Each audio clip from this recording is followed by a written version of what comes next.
Many funny stories you'll have to ask us offline later. But if you compare those times, and we were talking about it before, comparing those times of Neville coaching, the athletes back in the 40s, 50s, 60s, 70s, 80s, and you keep going forwards to today's coaches like yourself who go further into detail of mechanics and further detail on how to run, going from being basics to simple things of high knees, long arms, relaxing, to going to finer detail about horizontal application. What about it? Why would you go into that sort of detail for an under 14 kid to little athletics through to the seniors? When does that start kicking in? Look, I think my understanding of it has changed. I think when you're early on in your coaching development, and now I think people are a lot more educated in coaching, sports science, the pedagogy of teaching, just different ideas start to sort of come across. And one of the things that I think does seem to affect that is early on there's a real habit, and I know that I had this habit a lot, and it's something I've had to learn, is like you overcoach. And I think it's one of the things that, like, even you and I, when we were being coached by people like Neville, we actually sometimes would be critical of the fact that he was giving us less feedback rather than more feedback. And spending time, I was grateful enough to be able to take the time and go over and spend some time in the US and speak with some of the preeminent coaches, people like Dan Pfaff, for an extended period of time. I was over there for a few weeks at a time. And one of the things that he said on one of the first days that I went there in 2014 was, whenever I get a new athlete, but especially if they're an adult, I start giving them feedback and then gradually give them less and less and less and less. And at the start, when I was still quite early in coaching adults at that point, I was like, what the hell does he even mean by that? But essentially what he was talking about was the fact that, like, he wanted to build autonomy into that athlete's understanding. And I think that someone like Neville, for instance, and the previous generations, they naturally did that. They didn't baby athletes.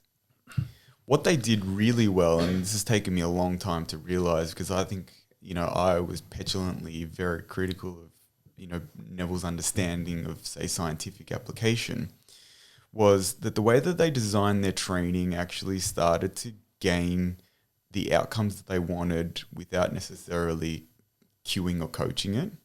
And I think this is the big thing that's slowly changing even in my coaching is, if you start thinking about, say, like skill acquisition, so learning new skills, drills, running techniques, whatever it is in whatever sport, there's a couple of ways of doing that. You can obviously coach it. You can actually say to someone, I want you to move here, I want you to do that. And there's a lot of discussion actually done. There's a guy named Nick Winkelman, for anyone who's interested, who's done a fair bit of work around the language of coaching, both with internal cues, like where you actually say, I want you to move your arm here, or I want you to move this segment of the body, or I want you to do this, versus external cues, things like saying push the ground away from you or run away from, the starting blocks or whatever it is. And what I think the next step beyond that is actually creating an external environment. And one of the ideas that often gets used in skill development is the idea of constraints. So you put essentially, and I don't mean physical obstacles, but it may be physical obstacles in the athlete's way, whether that's something that, like a hill, for instance, where it actually is gravity is your obstacle and your limitation or your constraint, and that actually teaches you to be able to overcome that. And then the aim for you is obviously when you transition them back to flat surface, they know how to push more. And I think early on what I was really poor at understanding was that a lot of the previous coaches intuitively picked up that if they created those kind of environments, both psychologically and also physically, they could actually teach a lot of those mechanical things without verbally actually explaining, I want you to do this, or I want you to do that, or I need you to understand that it's about creating more force application. They just put you on a hill, or they gave you a sled, or they just said, do that and run faster. Now, obviously, there's some real basic level understanding that's probably needed. But one of the things that I've now come to understand is, like, that's actually really intelligent coaching. whether it was by design or they happened upon it and realized, okay, empirically, like I'm getting good results from this, so I'm going to keep using this methodology, I think is probably what happened more than anything. But essentially, like when you're dealing with kids, and even now with my adults that I coach, I think it's the exact same conversation where the puzzles that I put in front of a child and the puzzles that I've put in front of an adult are not that different. The explanation that I might give about why we're doing that task, if they want to know more about it, probably does go to a much deeper level. And again, like this is where, you know, my coaching understanding, and I'm probably going to quote Dan Pav a lot. And it's not to say that I agree with everything that he says, but he definitely has been an influence on me.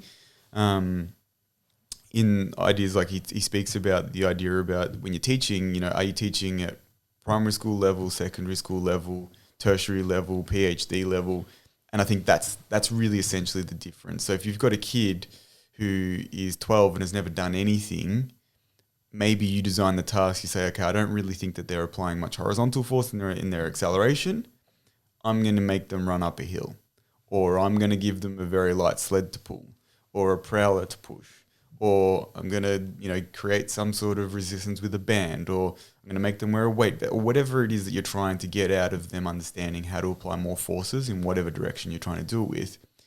The way that you explain that to them can be very, very watered down. And it can be, as I said, primary school level, it's, oh, if you pull on the sled, it's going to make you be able to learn to push better, right?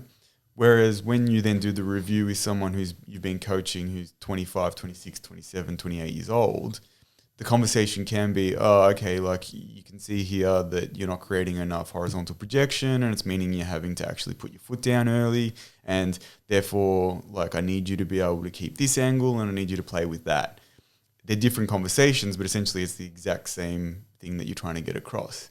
And I think one of the things that has slowly become, you know, obvious to me is, and probably slower than it should have, but what happens is that the difficulty not only of the explanation, but also the sort of depth in which you need to go with the task is usually commensurate with the level of that athlete. Like they're not, if you're a child and you've got basically nothing developed in your repertoire of skills or physical capabilities, you don't need to be going to PhD level in terms of the way that you're stressing that athlete.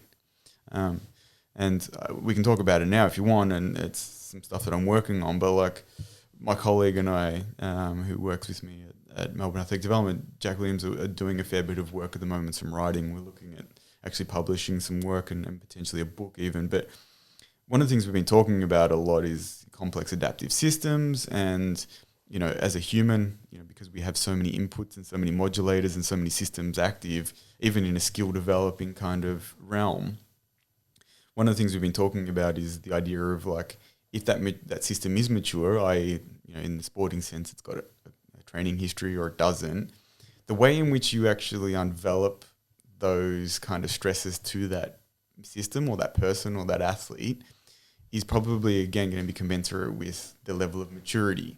And that makes sense even just on a basic level, like it passes the common sense test. Like you're not going to take them from 0 to 100 straight away. But there's actually probably some pretty good biological, you know, physiological evidence suggesting that if you don't have a lot of those factors, the type of periodization that you choose actually should probably be more sequenced than doing, you know, what would be considered maybe more of a complex type of periodization where you throw everything at the athlete at once and see what sticks. And, you know, in a more advanced athlete, someone who's 25 plus and has been training for 10, 12 years, you can't afford to take out certain aspects of their training. They always need to be sort of semi-maintained. Whereas in a child, you can go, oh, we're going to do a block of, you know, speed work, or we're going to do a block of endurance work, or whatever it is. And their actual gradient towards them falling back to their baseline is a lot smaller and a lot easier and a lot shorter than someone who, is sort of much further down the track. You know, we've been talking about this concept, which is probably going to be confusing for people, but it's like reducibility gradient. And it's sort of like, how hard is it for you to return back to your previous level, and how quickly do those things return? You know, so one of those discussions that you often have even with someone in the general populace, they go, oh, I've been training for 6 months. If I take a month off, what's going to happen? And certain factors won't diminish at all. Like we know that if you're actually reasonably well strength trained and you've actually got a history of strength training for multiple years, you're not going to lose your strength in 4 weeks. You probably couldn't do anything almost to lose strength in 4 weeks. You could probably do 1 or 2 sessions and be back close to your PB. But if you actually haven't done any strength training at all and then you do 3 months and then you stop for a month, you're probably going to be back to square one. So that reducibility is very different, and that reversibility is a concept that happens in sports performance gets spoken about. We've chosen a kind of slightly different term because we're actually talking about it more in healthcare. But the idea of reversibility is something that I think even coaches tend to think about quite a lot and say like off seasons. It's like, especially with kids, they go and play another sport or whatever and they come back and you're like, oh, okay, are we back at square one? Are we starting from the same level? And each kid's different as well. I know I've probably gone off on about 7 different tangents there, but I hope that kind of answers maybe why or what level you might pitch something at if you're coaching, say mechanical items for sprinting. What's the youngest level athlete you currently coach? Right now, 18. We've got a guy who's 18 turning 19. Over the last couple of years, I have done a bit of work with some of the schools in the APS system. And I'm at the moment, I think I will be coaching again in that system. So it probably will go down to, obviously, what are they, year 7, so 13 years of age. And I do a little bit of work, kind of what I would call not necessarily coaching, but kind of assisting, consulting with coaches and athletes of younger athletes. I just tend to find that maybe with my timetable, I don't necessarily get the time to coach younger athletes as well because there's not enough time in the day to be able to do multiple squads for me at the moment. But it's something I am actually really considering in the future. I think my philosophy or idea at the moment is that the earlier you probably start some of these concepts, even if they're not, as I said, they're not implemented at a really advanced level, are probably going to make a difference for some of these kids progressing over time. I would have thought so. Looking at the lot of little athletics coaches in particular, mainly parents who are interested, their kids are very good, whether they have the understanding or not. Then you go higher levels, call that APS, under 14 level upwards, different step again. Then obviously you're under 18s and up. I suppose it's a bit of a question of, for those little athletes, those under 6s who come out, you just want them to have fun predominantly. Yeah. Would you recommend them running up hills, even if it's in the backyard, to fun more so than actual training? I think the biggest thing, and this is where my idea around it is it's about skill development. And skill development is fun. The thing that I think people don't necessarily understand if you haven't done enough work in the idea in skill acquisition is that there's a couple of different ways of learning things. One, which is the way that I think is the worst way of doing it and is why kids hate it, is through repetition, right? And I think that that's what destroys children's interest in any sport, but athletics is one of them. And I think that the way that we find, or at least there's a number of sort of skill development ideas that come from that skill acquisition sort of and motor learning kind of area of research, is that exposure to variability and, as you said, different surfaces, different activities, different things actually is a really, really neuroplastic kind of stimulus. It actually creates changes within your brain that tell your brain how to actually create new movements or new skills. And there's actually really strong evidence that happens actually in an overarching kind of effect. And what I mean by that is there's really strong evidence, and there was a study done by the German Olympic Committee that actually showed that the best German Olympians, the ones who won medals versus the ones who just went as part of the Olympic team, tended to play multiple sports until much later. They were all playing, all the Olympic medalists on the German team, pretty much the majority of them was 80-something% were still playing more than one sport at the age of 16 versus the ones that specialized early. And the idea is that your conceptual understanding and your skill development is much broader and much better if you get exposed to more. So I think the idea of making it fun is an inherent part of actually exposing them to different environments and different skills and different exercises and different ways of presenting problems to children. Children actually love problems as long as you find a way that they engage with. And I think that's the big disconnect that we see probably with some of the coaching that happens is, as coaches, it's not necessarily always considered a creative pursuit, but it probably does need to be reasonably creative. In the sense of when you design things for someone who's younger, the inherent motivations are different. As you said, they're there because they enjoy it. They're there because they're socializing. Maybe, they're good at it, or they're developing skills, or whatever their motivation might be. I think our job as coaches of younger people is to keep presenting fun problems for them to solve in ways that they actually see them as not only a challenge, but in ways that they see that they're learning and they feel like they're getting something out of that interaction. So my view is that it's not that you're not trying to develop certain things, you are, and you might be developing them really, really well. And it might annoy some, rival parents or coaches or whatever if your child is progressing more than their athlete, but it's more not necessarily about like, I'm not drumming this into the kid. I'm not making them do 1,000 repetitions of something. They're not training 6 days a week.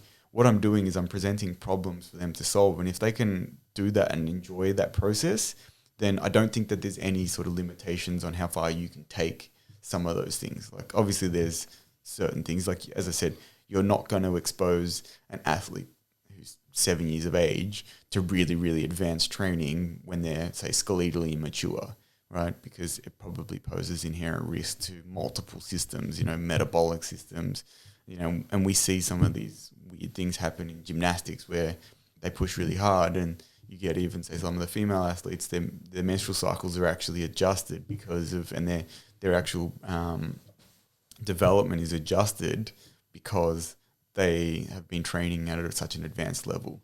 I think clearly that's probably going too far, but unfortunately that's the world of gymnastics and where it sits because of a number of particularly anthropometric reasons.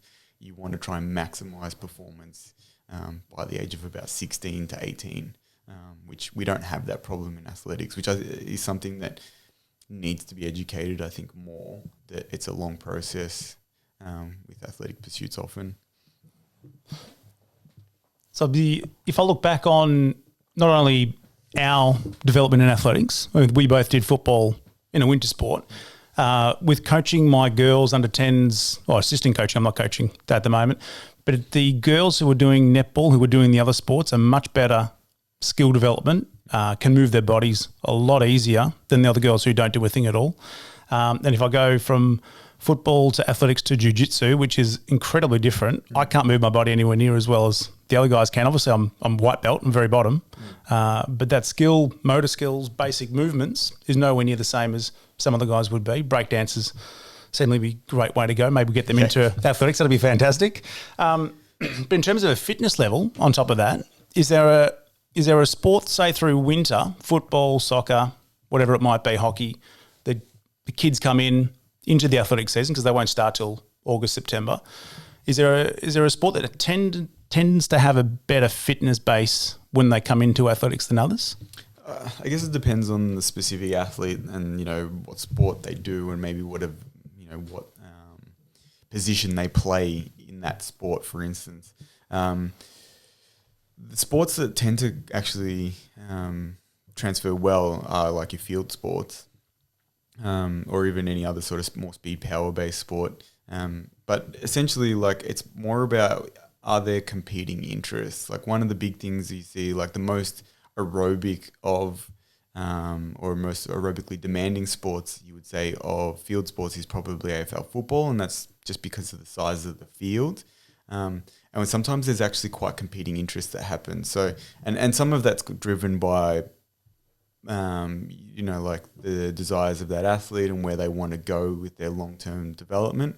Like I always remember, and I'm sure you would remember, and he probably isn't stoked us talking about it, but like, someone like Stefan Garuba, who was a very, very good junior athlete. I think he won an under-16 national title for the 400. Yeah.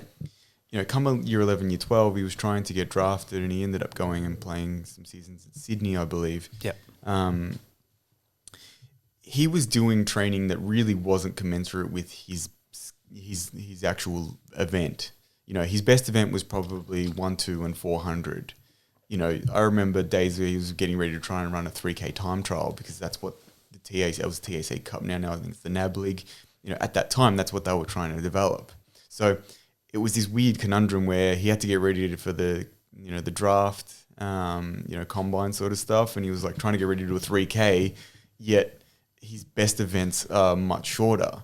And the funny thing is he's probably never going to run one all out 3K other than in the fitness test. So it's that weird kind of balance. And so I think actually, although you can get some really good benefits from playing AFL football in a transfer, it depends on your event. Sometimes I think that there is actually for short sprints, depending on the style of coaching that you go through in your football club and what they like doing. If you've got an old school hard ass football coach who makes everyone run laps when they do something wrong, then it's probably not particularly that beneficial for your development in terms of developing the speed and power aspects for sprinting. But you tend to find, I think, sports, particularly like netball and even soccer, because of the more stop-start nature of it, probably actually has a little bit more beneficial sort of transfer, I think. It's minimal at best, though. I think the benefits that athletes and young athletes get from doing multiple sports, both from a physiological perspective, and a physical development perspective, but also actually just from the socialization aspect and enjoying their sport, far outweighs maybe any sort of diminished, or that, we said that reversibility or reducibility that you get when they come back. So I think them doing something is better than nothing. If you want to probably get huge transfer, it's probably got to be something that's more speed power. If it's shorter sprints particularly, I think anything 400 up, any of the field sports is probably a really, really good foundation for their season. And then, there's other sports, as you said, like martial arts, I think actually provides a really, really good foundation for particularly probably for field events. Simple reason is that, as you mentioned, there's so much body awareness that you develop from participating in a sport where your whole job is to be aware of what you're doing in space and time, and your limbs are doing in space and time, and what someone else is doing in space and time. It really transfers extremely well to field events. So you tend to find that some of the best field event athletes, and there already is some of this recruitment that happens, say with pole vault, particularly from gymnastics, but you see a similar thing, I think. Gymnastics is a good one, but martial arts as well is a really good one for those transfer to those ones that really do require that spatial awareness. So those, I think all of those things kind of sometimes combine to give you some of those skill sets. So we're talking about a Stefan Gruber or a Stefan Gruber type where they're getting pushed heavily from the under 14 age to go one direction. I'm not sure if you were the same case, but you were a national champion under 14s, under 12s, state champion at least. I was never that good, mate. I'm talking now, come on now. No. Never let facts get in the way of a good story, my dad said. I won a number of state medals. Won a couple of state titles at under 13, under 14, under 15, and then a number of medals up until under 18. Made a couple of national finals, but no medals or anything at nationals. And then I think my growing days ended at that point. Thank my parents for that one. And then it meant that I think I kind of stagnated a bit until I kind of worked out a few things. But you didn't kind of maybe finish that question. No, I didn't finish. That's all right. So the other Stefan Gruber type, for me, I don't think you were pushed heavily towards the sport, even though you were very good in athletics. If we go younger again, I'm seeing and hearing a lot of, under 13 girls in particular, doing weight sessions at schools, getting pushed by their school teachers, which aren't necessarily their individual coaches from outside. And you would know if there's a separate coach outside, this is going back 15 years, but I'm not sure if it's the same, there's not much relationships between the two. Sadly, it doesn't seem to be the case. Hasn't changed? It's getting better, I believe. I think now that they're professionalising some of these positions, particularly for athletics, for some of like these head coach positions, are actually becoming a bit more professionalised. And that's meaning that there's a lot more interaction between those sort of head coach and or maybe the support staff that work in some of the school gyms or, strength and conditioning programs are starting to crop up, and the outside sort of teams. I know that there's, particularly say with football, there's a really strong relationship that's existed in some of these schools or is existing with some of these schools and things like NAB League and TAC Cup level type football, both in the men's and the women's. I think a similar thing is starting to happen with athletics. I think the thing that seems to always work the best is when the external school coach is actually, or the external coach is actually the school coach as well. We were in that setting, and that seems to work better than people who have external coaches who don't necessarily have a relationship, or maybe even have any interest in having a relationship, which sometimes is probably more of the issue. The whole exposure, I think this is what you were asking as well. I think the exposure for sort of some of those younger athletes to those, getting into the gym and doing some of those things, I probably fit into the category of like, it really depends, which I know is probably not a popular answer. It really depends on what they're doing. If they're doing bodyweight exercises and they're improving their overall coordination and they're improving some really basic fundamental characteristics of movement, stuff that you probably should be doing in PE, but they don't really do anymore. Now they just throw balls at each other. What I think a lot of physical education teachers call physical literacy. Can you do pull-ups? Can you do push-ups? Can you do a full depth squat? Can you lunge? Can you do really basic things? If that's what they're doing, I am 1000% supportive of it. I think it's what they should be doing. Especially if they're learning, say, basic technical things, that are a bit more advanced, like they're using a broomstick or a really, really light training bar to learn how to snatch and do cleans and all that kind of stuff, fantastic. Should they be going anywhere near doing maxes? No.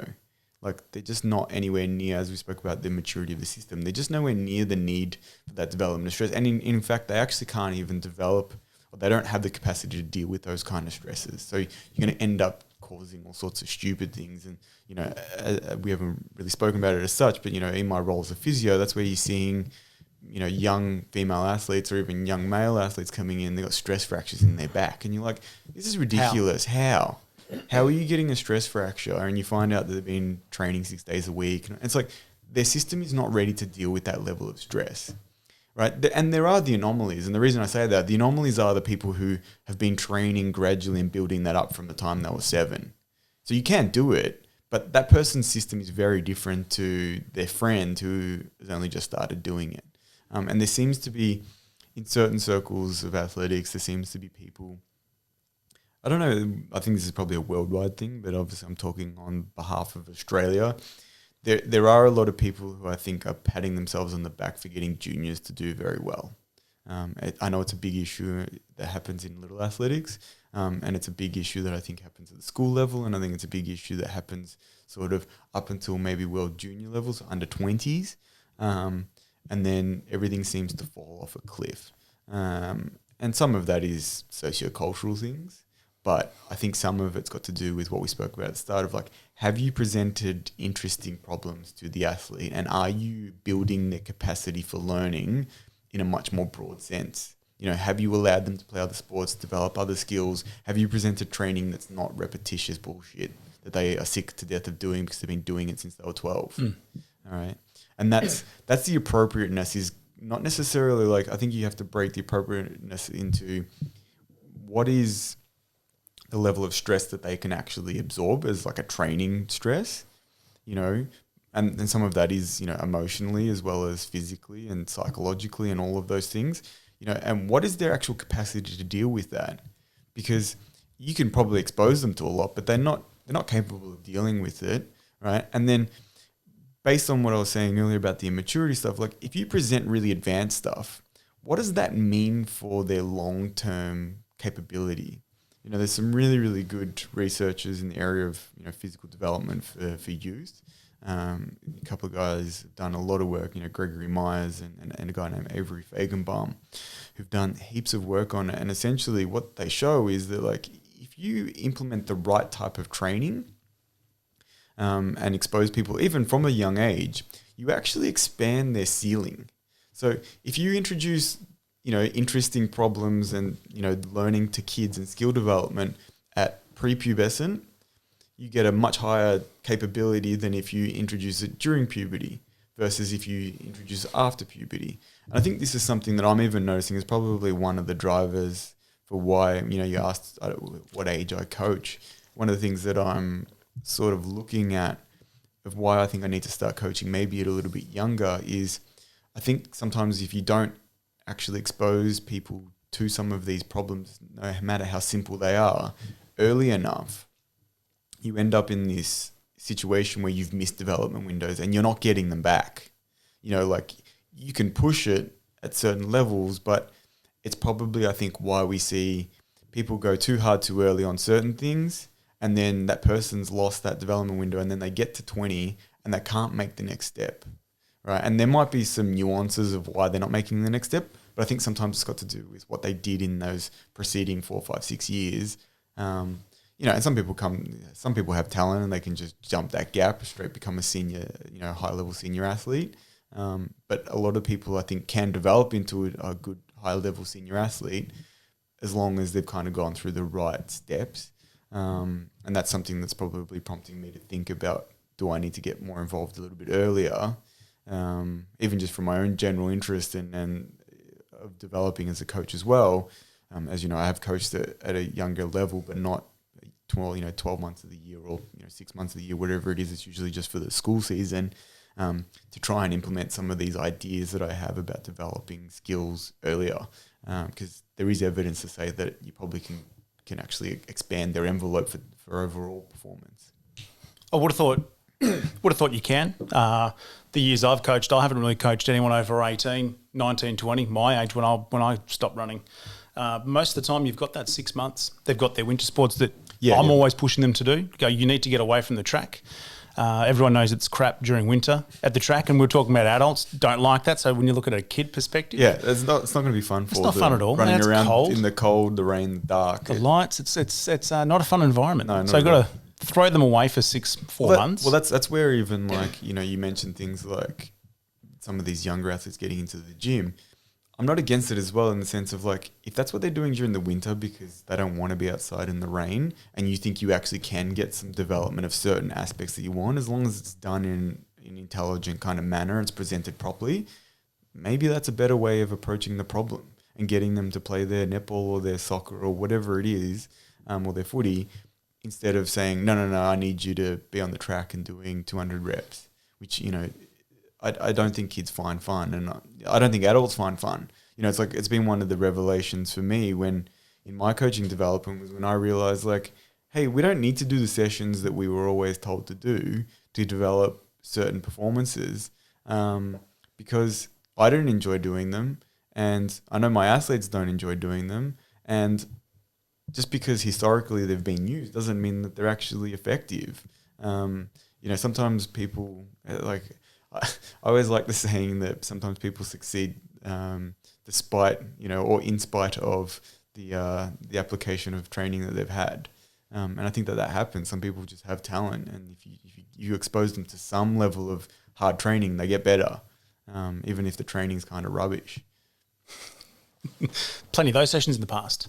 Oh, it's always the case. And like, I think most athletes know that some of the sessions don't really have any benefit for them. I think this is one of the big things that I've slowly had to learn more and more is, like, I'll admittedly say that I'm, can be very much a control freak when it comes to training and all of that. And this is what's been interesting about this whole COVID time is actually it's taught me, you have to let go a little bit because you can't see the athletes anyway. The regulations are you're not allowed to be in the same space. So it actually told me, okay, well, how do I get smarter about this, and how do I actually start developing more communication and more trust with my athletes so that they can facilitate some of that stuff? And I think that needs to probably happen earlier with younger athletes. I think we're very directive towards children. Sometimes it's warranted because the kids don't want to engage with that kind of relationship where they're part of making the decisions. But, you're a parent, I'm not, but I would suspect that the better and the more often that you have, the younger people getting involved in that communication and being like, okay, well, why have you chosen to do that? Or why do you think we're doing this? Or, do you have any ideas on what we could do about that? And, there's obviously a spectrum where at the start you're making most of the decisions and then slowly allowing them to make some decisions. And then eventually it gets to the point where, I've got athletes who are 30, who are still competing at national level, and the discussions I have with them are completely different. You know, and if they say to me, I can't do that, it's not even a discussion. Like, I trust them so inherently that it's like, okay, what do you think you can do? You know, what's plan B? What's plan C? What's plan D? You know, and if they just say, no, I can't do it, there's a level of discussion and trust there that it means that, okay, we're not doing that. You know, with your kids, it might be like, all right, today I want you to get your drills done. You've got 10 minutes to do it. I don't really care how you do that. You know, you're not allowing them to choose the session, but you're not saying you've got to do it in front of me and you've got to do one after the other or whatever it is. It's actually giving them some ownership. And I think that's part of the whole leadership kind of journey that you take on as a coach, because I think one of the things that coaches historically, at least, and I think maybe, you know, or not maybe, I definitely fell into this idea of like understanding your personality and understanding even your leadership style is really, really important. And I think as a coach, maybe you don't see yourself as being a leader, but, you know, sometimes even just by default you are, because you're the person that people are coming to for information and guidance. The way in which you actually approach those problems really has a big bearing on the way in which a lot of the things actually carry out in the session. You know, if you're very authoritative, you know, and I found this out the hard way, people don't want to ask questions because they think they're going to get yelled at. Whereas if you're consultative with them and you say, okay, what do you think about this from the start? They're very, very open to saying, oh, I think this might work or that might work. And even young athletes, like the athlete that I coach that's 18 is actually probably one of the more inquisitive athletes that I have. And it's probably because he's a little bit earlier in his you know, athletic development, and he's a little bit more, maybe it's just his nature in some ways, you know, his personality type. But he asks lots of questions and he wants to play with certain things. And it actually prompted me in this pre-season. In fact, I actually started doing it where we're doing a 4-week cycle, 3 weeks hard, 1 week easy. In the 4th week, I actually say to them, come to me with any ideas that you might have about, you know, in this week that is more of a recovery week. Is there anything that you want to work on that we haven't touched in the last 3 or 4 weeks? You know, and I'll often get them go, oh, I'd like to play with this, you know, my acceleration. I want to play with the blocks, or I want to do this, or I want to do, you know, that. Whereas in the past, I've always been like, nope, that's what we're doing. That was the program. We're not changing it. You know, just because, and it's like, well, really, like, who does that benefit? Because it probably doesn't benefit the athletes. You know, it probably benefits me because I think I'm in control. But for them, they're like, well, you know, what the hell? Like, why can't I play with something that I want to have time to play with at training? And I think that whole sort of style of leadership, you know, one, it's clearly changed in a lot of workplaces, and I think it probably needs to change. There are definitely people who have always been good at this in the coaching sphere, but I think that's changing as well. There's a lot less of that, you know, militarized authoritarian style of coaching. You'd hope so. If we go back and me being a parent, it's all about trusting the coach doing the right thing on the field predominantly, but also protecting the child at the same time. The trust between the coach and the athlete. If we go back to what's going to serve it best, it's going to serve you best as a coach. And if we're talking about the elite athletes as the juniors, winning gold medals at nationals and going to World Juniors, best served towards those coaches, but there's no real development of that athlete, and they're most likely to disappear out of the sport entirely and choose something else. I think there's a few issues here, so I think we kind of have to like unpack them. If you want to go down that path, we can unpack them. There's a couple of issues with this, right? And you're touching on some really, really important stuff. The reason people fall out of the sport, there's a couple of reasons, right? And we tend to see there's two major times in which people fall out of the sport. They fall out around 12, 13, so usually around the transition of high school. Which is the numbers we see at the little athletics. Yeah, and that's kind of where I get those statistics from. And, you know, talking with a lot of sort of managers and team managers and stuff at little athletics, they say around that transition, 12, 13, 14 is where we lose most of our athletes. And even, I'm sure, overwhelmingly, you would find that the age groups of, you know, under 13s, 14s, 15s, whatever it is much less populated than under 6s, 7s, 8s, 9s. Now, and we'll talk about that in a second. And then the other big one that drops out is you tend to see people fall off a cliff around the time they finish university. Actually, there's probably one when they finish school and then one when they finish university. And there's different reasons for those. The ones who disappear when they're 12, 13, 14 tends to be when they realise that maybe they're not progressing as much in the sport as what they would like to be. Right? And some of that's coupled with, basic things like hormones and changes in body shapes and all that stuff, which I think, sadly for some girls is a bigger issue than others. They kind of really don't like that period. I think they realise later on that it's not as bad as what they thought, but at the time, I'm sure it actually is quite a difficult time for them to manage. So I think that's one of the big drivers. But one of the key things with it is I think that we don't, as coaches, as parents, as people who manage the sport at that level, don't provide either an interesting enough product in terms of, what the competition's like, what the socialization is like, what their development is like, so that they can continue to stay in the sport. There are obviously competition with other sports that really has much more of a community aspect to it, like team sports, and there is much more fun and socialization that you get of being part of that community than what you probably do with being in part of an athletics club or an athletics venue.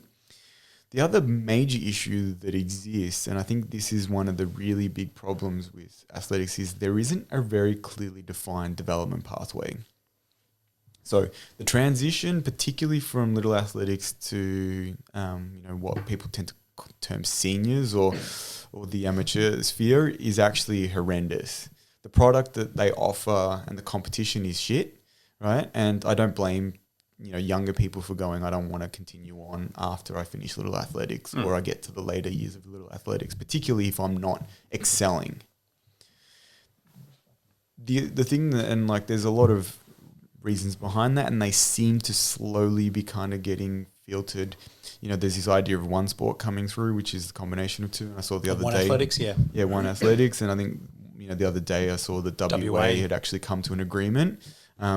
I think that's probably going to be easier in some of the smaller states or less athletics populated states. Victoria, New South Wales, Queensland. I think it's going to be a disaster. Which, unless they can figure it out, which is going to be extremely hard. We know what it's like from the stories from Nev over the last 60 years. Yeah. And like I 100% think it needs to happen, and I think that there are some really, really big the benefits are enormous, however, I think there's going to be a lot of feuding, there's going to be a lot of compromise that needs to be met, and I don't know whether, other than by force, I don't know how it's going to happen. I think the government's going to actually have to kind of force them to come to some levels of compromise so that it happens, particularly in these bigger states that have much bigger participation numbers and memberships and all of that kind of thing. So, and they're not forgetting the ego of the older ones, not the older ones, but the ones who've been there a bit longer who think they're the best. Yeah, there's some ownership of, people have a lot of ownership over things that they actually have no ownership over, which is a real issue. So I think, the issue that surrounds the whole idea of, that transition, if there was a much clearer connection between the two, there would be a better pathway understanding. I think there needs to be, and like this is part of some of the ideas I've been talking about with a few people and actually starting to put together some ideas on, is how the transition goes from not only the little lads idea to schools. And I think the schools seem to work in an independent sphere of kind of the leagues, Athletics Victoria or New South Wales or whatever it is. And although they run things like all schools, I don't think that they want to get too involved in, say, the school leagues, the APS, AGS, in Queensland, the GPS, stuff like that. I think that there needs to be a lot more collaboration there, where there's probably almost some encouragement of the better athletes out of some of these little athletes to try and attend some of these places, And there also there are some schools that, public schools, in Victoria, for instance, we've got places like Maribyrnong, we've got Frankston, who have very, very good coaches, very good programs, very good setups, where athletics and Athletics Victoria and Athletics Australia are not encouraging kids who are showing some good signs of development to go to these places. It's the schools actually reaching out to them and saying, hey, would you be interested? I think that needs to be more formalised if we're going to get a proper development pathway. So as I said, there's a couple of factors. One, people think there's no development pathway. The product is poor. There isn't a clearly defined structure for these people to work in. And then as we get older, as we get to 18 or so, again, there's that drop off and there's that void.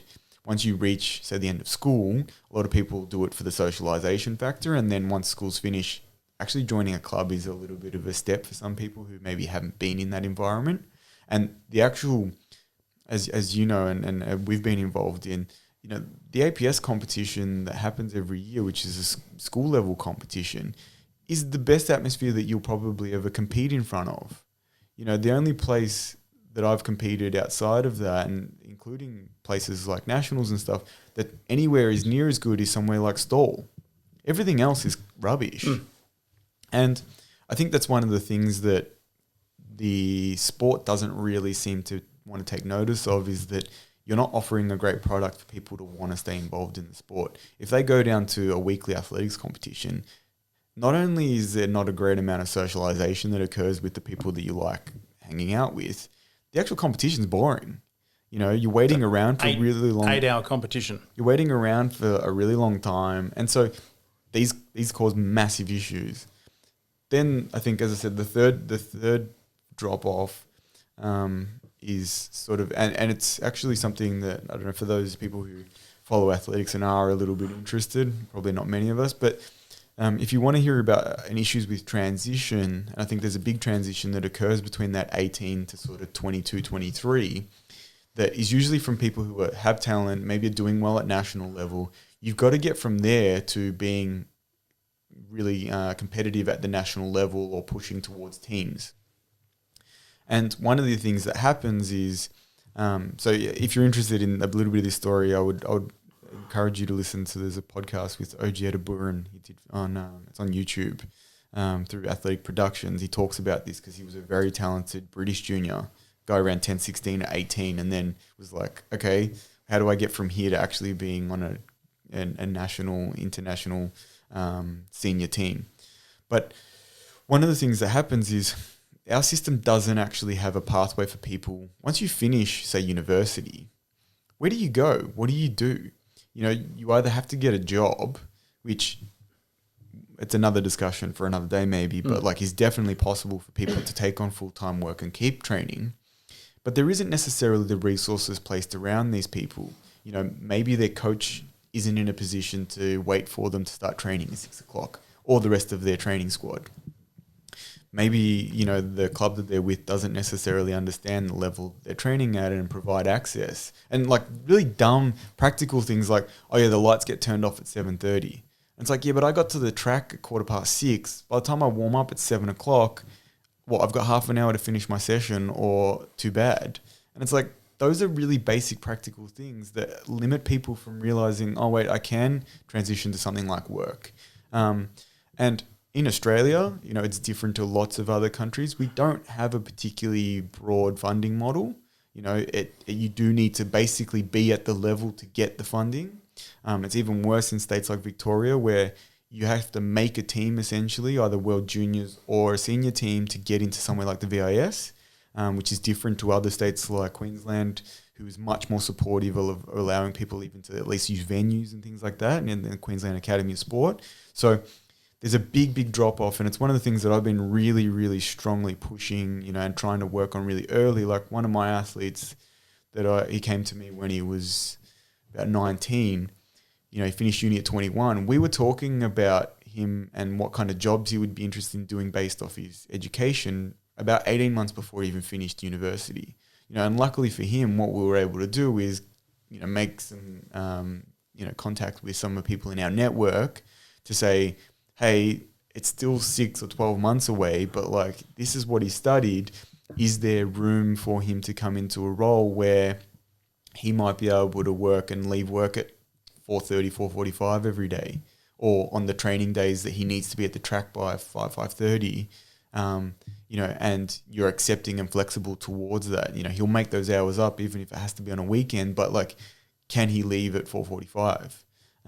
Thankfully, we were able to find the right people to support that. But that's going off our own back. And the sport itself isn't considering these problems. And they go, oh, we get all these people who make World Juniors and then 2 or 3 years later they disappear. And it's like, well, yeah, they're either injured or because they're trying so hard to make that transition, which is not an easy transition, or they realize, well, I can, go and get a job and relax and not worry about training until 8 or 8:30 every single night of the week, and have to get up and be at work by 8 o'clock or 9 o'clock or whatever it is.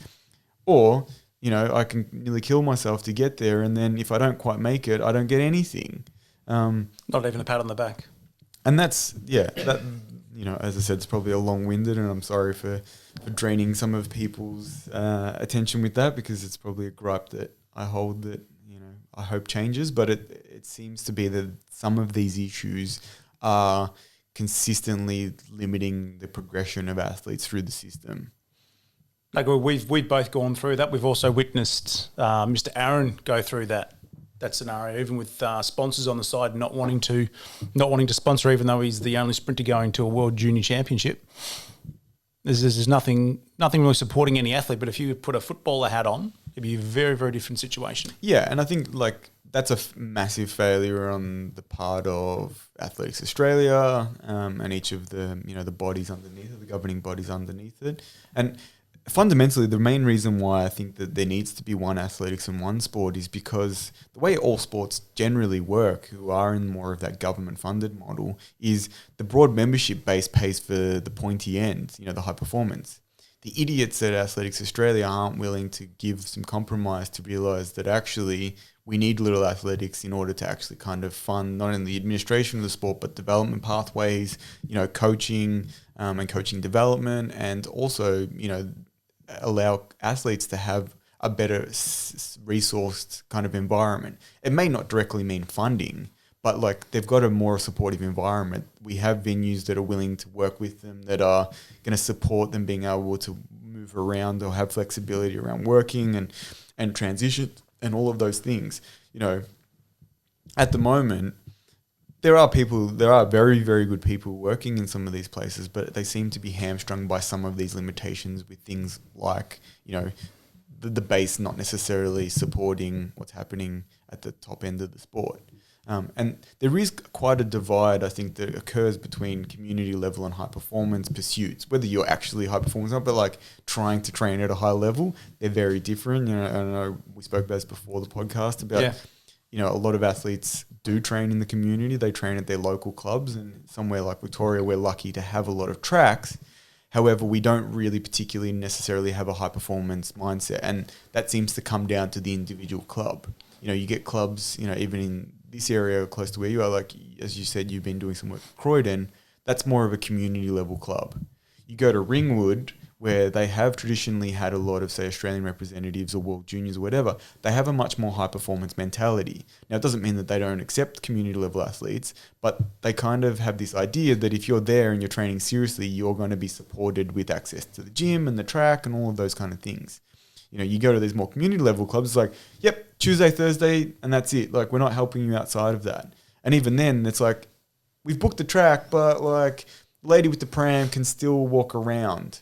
And it's like, well, you're not really giving us much support here. If we want to be and we're not doing anything crazy. We're just trying to train normally. I think athletics is one of the funniest sports where you could have someone who's a national or international level sprinter having to share the track with someone, allowing their kids to ride the bike on the track. And, if you say something to them, they get pissed off with you. It would be like someone going down to footy training with Collingwood Football Club and jogging through their drills and then saying, hey, what's the problem here? We saw what happened even recently with the Morgan Mitchell and Nana Awusu-Free. The problem that they had, where the funny thing was, and I contacted someone about this, the reason that they were there was not because that's where they wanted to be, I would say. And this is just me guessing, but the reason they were there is because Albert Park, which is meant to be the high performance facility for the VIS, of which both of them do have access to, was closed because the sport hadn't done enough work and hadn't signed off the stuff with the government to get the track opened. Right? Now, I know there's probably limitations on all sides, and I know it's a very difficult situation with coronavirus, So, there is some forgiveness there. But the reason they were there is not because they were pissed off with Collingwood and the reason they were annoyed when they got told to leave wasn't because of necessarily Collingwood actually having the right to be there. They actually do have the right to be there and had the right to tell them to leave. It's because they didn't have any high performance facility to go to.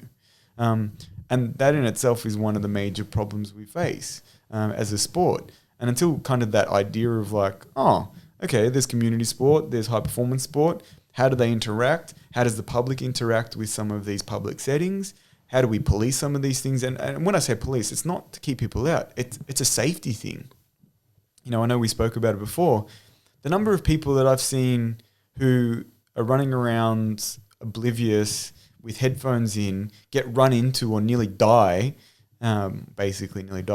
because someone who's actually a very high-level athlete is running and is trying to communicate with them when they're on the track and they don't know what's going on. They're not listening. They don't understand the actual what we call track etiquette. And so you end up nearly killing them because you're telling them to move because they're in your lane and you don't have time to swerve at that point. And then they decide at the last minute to move back into your lane or move sideways or whatever it is. And they nearly kill, you nearly kill them. You mentioned you've been doing jiu-jitsu. It would be like not following the rules that if someone taps, you don't let go. Just continue breaking their arm. Yeah. Well, if that happened in a jiu-jitsu setting, you'd be banned. They'd be like, get the hell out of here. You're not welcome. Whereas in athletics, it's like some idiot is welcome even though they're causing safety issues. It doesn't make any sense. And people don't seem to be talking about these as really fundamental things. He's probably not going to be happy I say this, but I spoke with, the junior coaching development person, Craig Pickering, and I brought up some of these issues of access to tracks and all this. He wasn't interested. He kind of was like, that's not my problem. He's like, that is your problem. That's exactly your problem. Well, that's what I thought. He's probably going to be pissed off with me now. But, the way I see it is one of the basic things, if you want coaching development, you want junior development, you need to provide a safe environment and a safe system that supports coaches who are not being paid, right, to be able to even at least carry out their craft. If you want the kids that are going through this development to get, into your system and into your program, you better want them to get there without breaking a leg because they ran into someone who was walking a pram. They're basic fundamental resources or accesses that you need that need to be protected if you want these things to occur. But a lot of people don't seem to understand that something as simple as that actually provides a lot to the coach, athlete, parent, whatever. I know even when Olympic Park was open, it was still hard to get into that track. Yeah, definitely. If you weren't a part of the VIS or had a VIS coach or someone at that level, you couldn't get in. But since the move to Albert Park, it seems there's months. Worse. There's months that you can't get in. I remember there was a post thing Rob Stevens put up. Yeah. I think it was August, March-ish time that you couldn't get onto the track. And then you put on during a championship time, March, was the Grand Prix. You got through 2 weeks, 3 weeks you can't use the track. 2 or 3 weeks then, which, look, it's frustrating, but you kind of understand because it is a global international event and it was obviously there before the athletics went there. The thing with Albert Park, which is crazy, is, it's run by MSAC and, whoever the trust is that runs those venues. And they couldn't give two shits about the sport or, they couldn't care less. They're collecting obviously their management fee and obviously they're, from the government and they're clearly probably, trying to make money off booking it out and all that kind of stuff. So at the moment, if it's not financially viable for them, they're not interested. And one of the problems we've seen with that has been things like, I believe it wasn't this year because the track was being resurfaced, but Christmas would have been 2018-19, that sort of Christmas. They just decided from the middle of December until, I think it was 5 weeks basically, the track was closed. There was no reason for it. They gave, I think, a couple of days notice saying, we're closing on this date and we won't be opening to this date. There was just no reason for it other than we don't think it's going to be busy enough. Therefore, it's not financially cost effective for us to keep the track open and have a staff member opening the gates. Is there a membership? Not a membership. There's a subscription type to use Albert Park? You could, it's all paid for. You're paying to use it. It's kind of like, imagine if you were going to MSAC, the pool or public pool, whatever it is, and I don't think anyone has any issues with paying to use the facility. It's not. You just have to have it open. It's more a case of you want to go to the pool and the pool's closed. Yeah. And it's like, yeah, but I'm willing to get in. I'm willing to pay. I've got a membership. And they're like, yeah, we don't care. We're not open. It doesn't make any sense at all. Yeah, and that's what happened. And, like Rob's been very, very... very vocal about it, because essentially, he's trying to coach and he's been quite successful at getting people at a really high level, winning national medals, all that kind of stuff. And he's having to deal with not even having access to a track. And it's like, how can I develop, people supposedly for things like and moving towards the Olympic team? I'm trying to develop athletes basically for the greater populace. Yes, there's a lot of individual pursuit there, right? But at the end of the day, you're essentially developing Olympic athletes for the Olympic Committee, yet they're not willing to ensure that you even have the basic things that you need, like some track and some lights and access kind of most days of the week, or at least a reasonable amount of access. And if you try and have a conversation with the management about it, they're like, well, we don't care. That question's been asked multiple times, like, why have you made this decision? And most of the time comes back, it's just not cost effective for them to open the gates. If you go back to a Craig question of why isn't it part of his responsibility? Whose responsibility is it? Is there an answer to that? Yeah, and who do I speak to? This is the thing that, I think that there are a number of really good people in that system that are working on this problem. One being Adam Basil, who's now the high performance advisor for athletics at the VIS.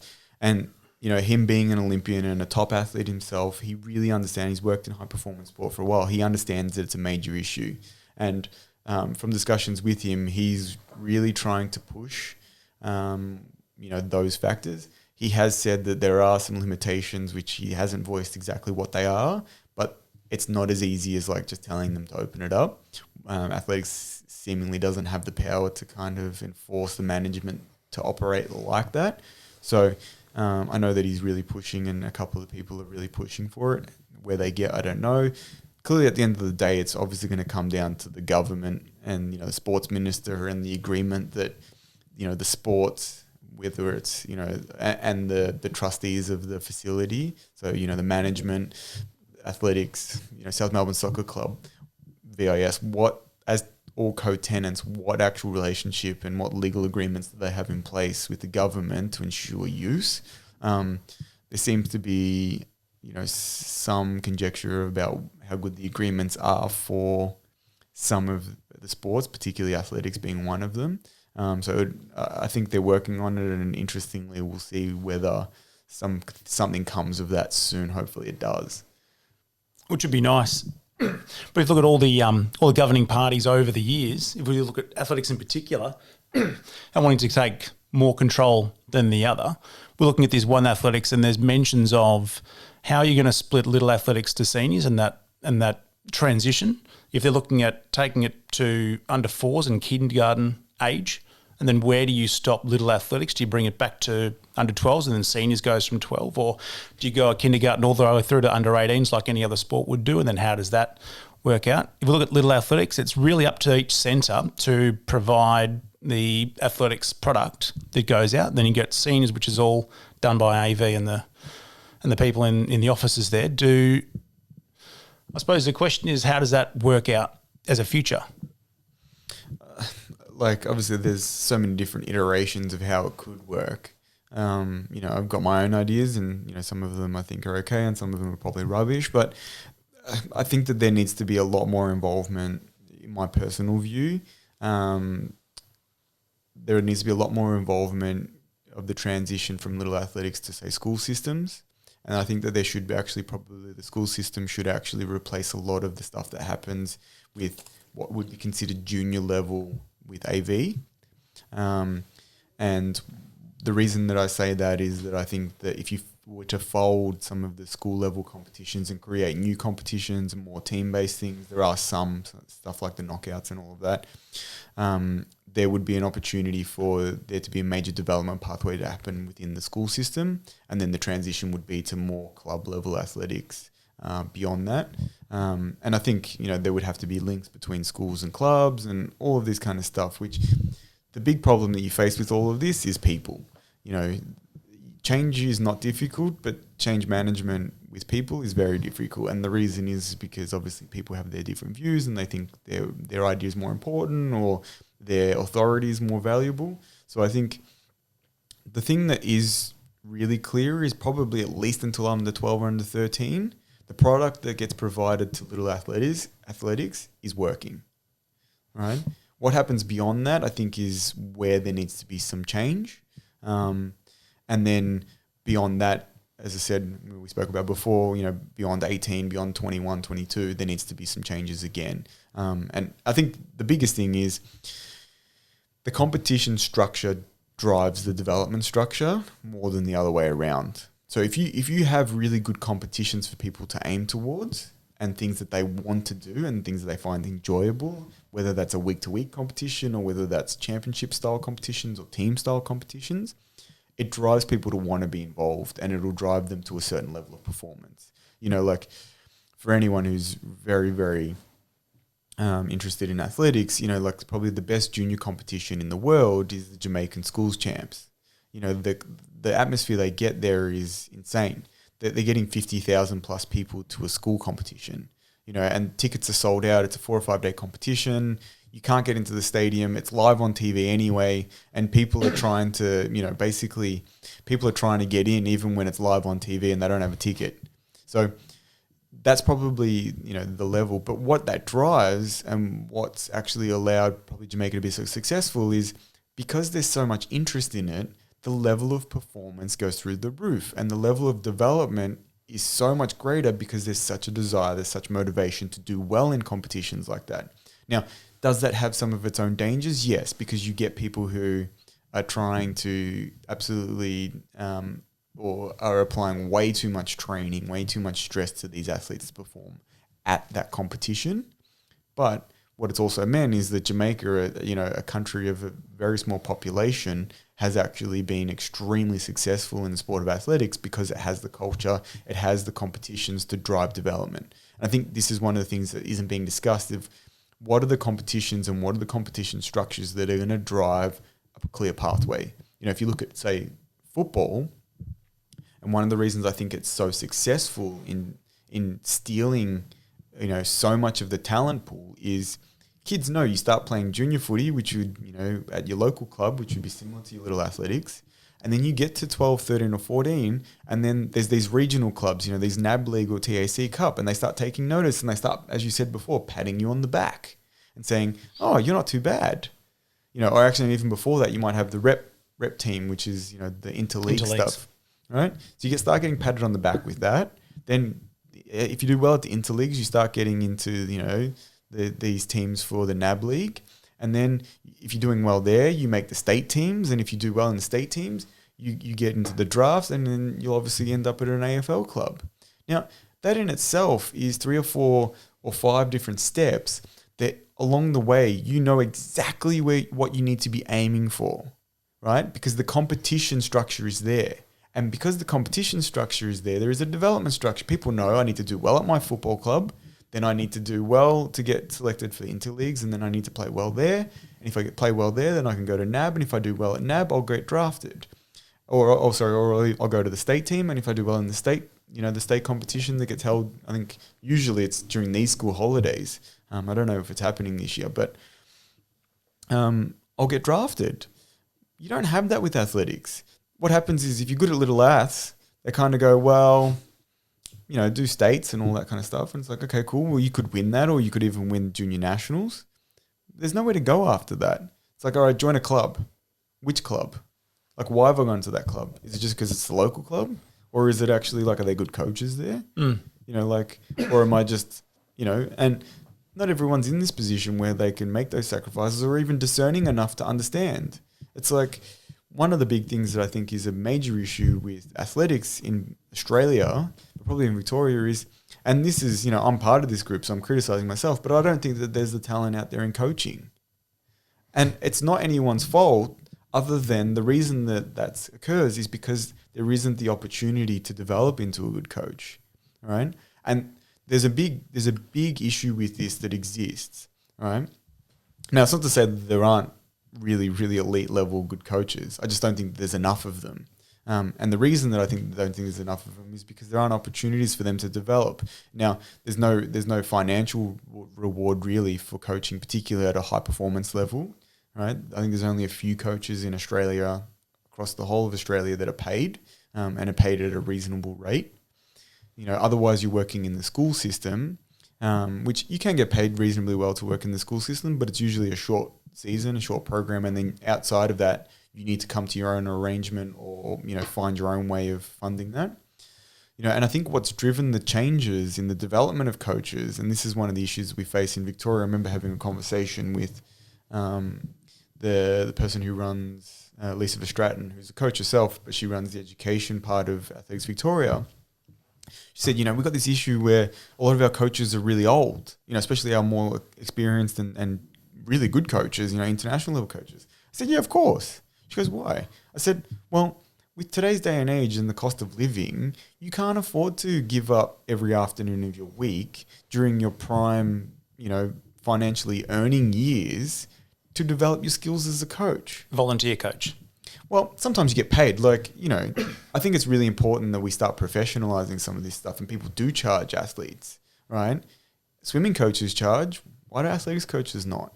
It's another argument, but we'll get onto that at some stage, I'm sure. But essentially, the way that I see it is, you have to be a nutcase if you want to become a high performance coach, because not only do you need to start coaching, say maybe kids, so you can develop, you need to go through education, you need to self-fund that. You then, during your, once you've stopped competing, so you're probably in your mid to late 20s or early 30s, you need to give up, as I said, your family years, or at least family time, and you need to give up a significant portion of maybe your financially earning time or financial earning time to be able to actually put into your own development. Now, there are idiots like, myself and many of the other coaches I deal with, people like Rob Stevens and stuff like that, that are willing to do it. But it's not simple. Even if I had this discussion with probably the best jumps coach in Australian history, John Boas, he's got multiple Olympic medalists. And, the guy's a really intelligent guy. He's a PhD physicist, who's still, even at the age of close to 80, still working at Monash. And doing some writing. He's not married. He doesn't have kids. His kids are essentially his athletes. At the moment, he's still coaching at an extremely high level. He's got 3 8-meter jumpers in the long jump. He's got 2 guys that went to World Championships last year.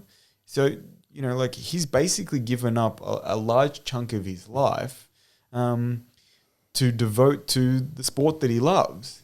And in the discussions I had with it, he doesn't have any issues with that because the enjoyment he's got out of it has been more than worthwhile.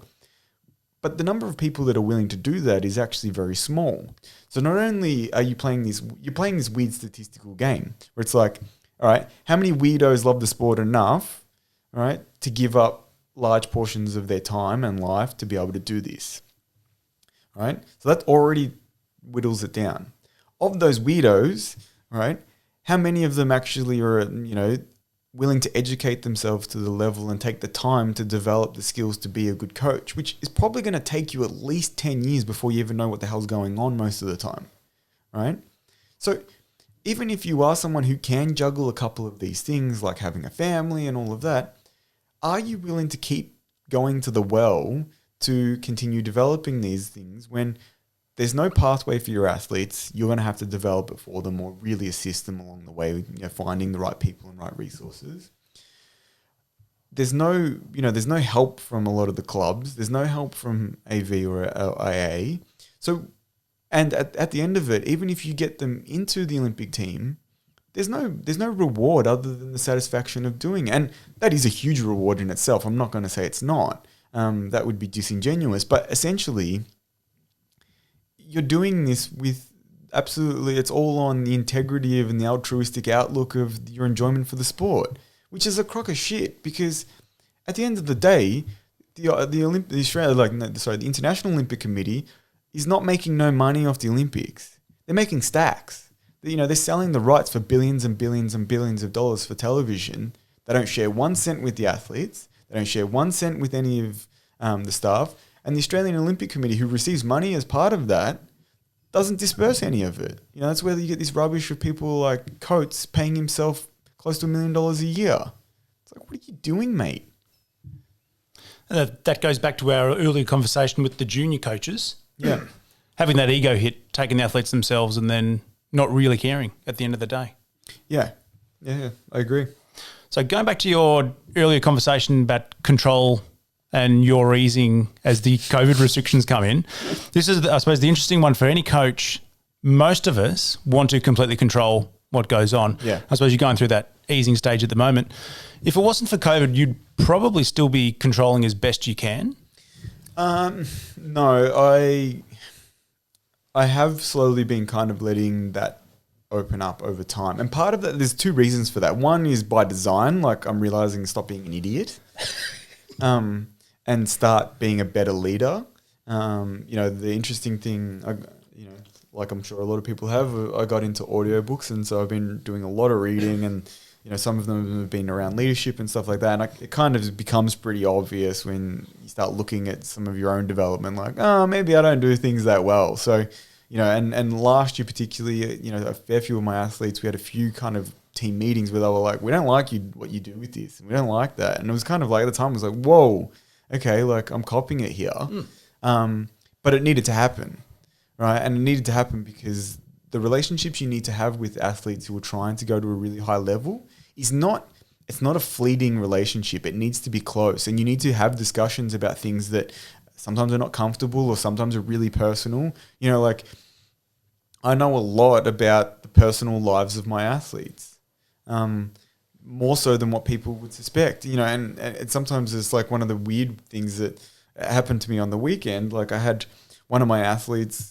I think I mentioned to you, I had a strength and conditioning coach come down and want to spend some time and talk about track stuff. And I had one of my athletes, he's in her early 20s, come up and start talking about menstruation with me. And he was like, oh, shit. And I was like... You got to deal with that. It's like, that's part of it, mate. Like, if I'm not willing to listen to that, like, how supportive am I actually being? And he was like, yeah, I know. He's like, yeah, but I just, his background's cricket, and he's always been more involved with men's and men's like junior development on the male side. And he's just like, oh yeah, like maybe I shouldn't be listening. I was like, she doesn't have any issues with it. What, like I don't have any issues with it. You're going to learn from it. Yeah. I had a very similar experience at under 12 nationals. Yeah. One of the girls I was coaching, her best friend, who was her main rival, had a menstruation that weekend. You go, well, shit, I'd never have thought about that before. Yeah. I've got to now start thinking, otherwise you're not going to perform. Then you start thinking from a women's perspective. And how does that work? And that's why you need to have strong relationships with people, because those are really important factors, and you can't ignore them. You can't pretend like, oh, that's not my area. If you want to be coaching at that level, you need to be willing to actually, get involved with understanding these things. And so, like me going through that development process and, listening to some books and actually learning a little bit made me realize, okay, I've got to start changing. So my actual development and ideas around, particularly later in the season last season, and then in the transition to this season, I started allowing more input from my athletes. The thing that I would say though is, and this is the big part, is the input actually improved too, because I've now been coaching a lot of my athletes for multiple years. So there's a lot of basic inherent understanding that we have of how we operate and the kind of style of programming that I like, and the kind of ideas that I have, and the way in which I present them to them, and the way that I want them to communicate with me. So I think it was kind of a balance of the both. Like they were kind of ready for it because they're older, more mature, and I've got a better relationship with them. And, they gave me feedback being like, you're a jerk, a lot of the time. Stop being a jerk. We think that there's some things we can improve on. And so with reflection and learning and reading and, listening to stuff and listening to them, I kind of was like, okay, I've got to start playing with this a little bit and learning a bit about how to approach that problem.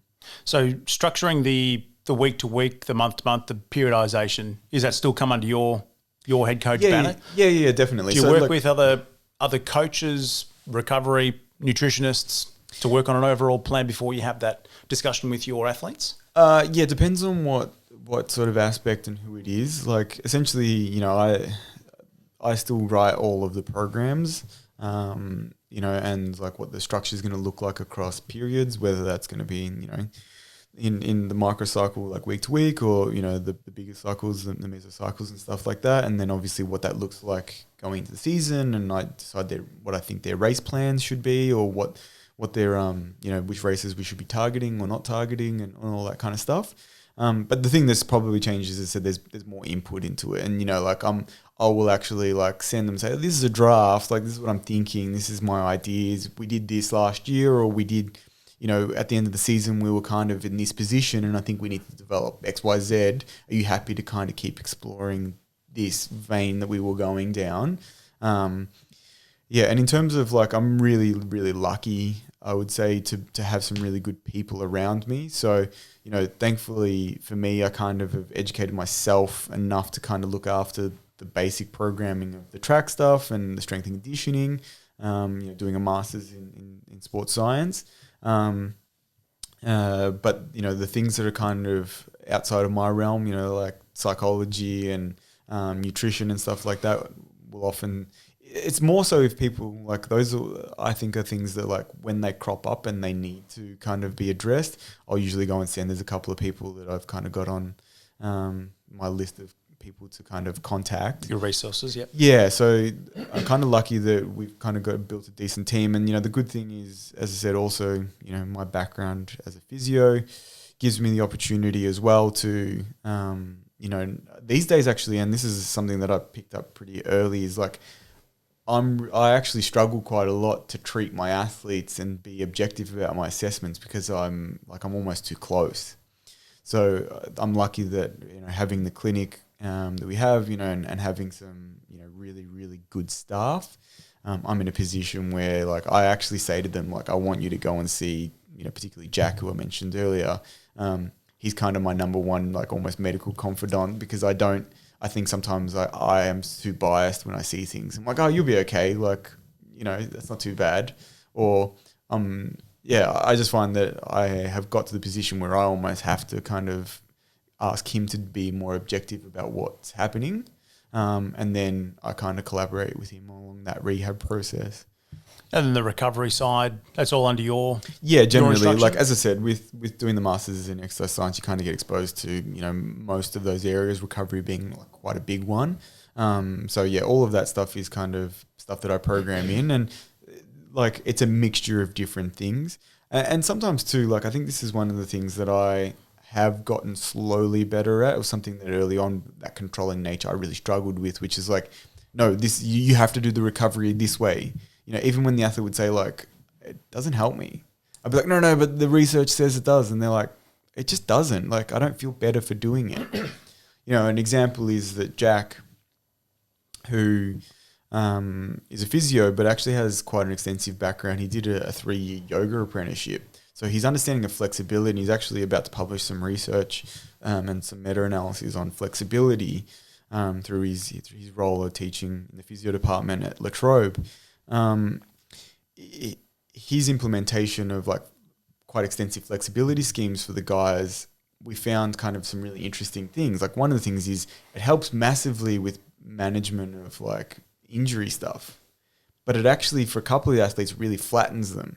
So they actually feel really lethargic from doing a lot of like yoga type stuff, even though it allows them to continue training for longer periods of time without being like, oh, I'm a bit sore here, I'm a bit niggly or whatever. So it's kind of a weird game where some of the athletes makes no difference to. And it took us a while to kind of profile what kind of athletes respond better to this, which ones respond worse, how much exposure do we need to give it to them. We kind of got to the point where we were using it pretty much weekly basis as a recovery tool, being like, okay, go and do like a flexibility session. And for some of them, it was perfect. It worked awesome. For some of them, it was terrible, and it didn't it just kept making them feel like really lethargic for like 2 or 3 days. And we got to the point where for some of them, we had to actually take it out of their recovery during during race competition cycles, because they were like, I feel flat. And you're like, but you shouldn't be flat. Like in my head, I'm going, no, you shouldn't be flat. You should be fine. We haven't been doing too much training, and they're like, I don't feel like I've got, energy, or I don't feel explosive. And it's like, okay, like, but there's no reason for that. And then sometimes you would see it reflected. We do some monitoring, particularly with some of our gym stuff, and obviously you take times on things on the track, but like we're doing some monitoring, looking at like velocity based stuff, using some of the like the Gym Aware, which we've got, and a lot of people would probably have been exposed to like things like the push band, which you attach to the bar and it gives you speeds to the bar. You would see like, oh, they actually are performing a little bit worse. And you're like, what the hell? What's going on? And so that took me a bit of time. So, in short, yes, we do look after their recovery stuff, but it's one of those things of like, I think it is individualized. And again, I think that comes back, if we go all the way back to the start, to the points at the start, like the more immature a system, the less likely it's going to see those things as being, negative stresses.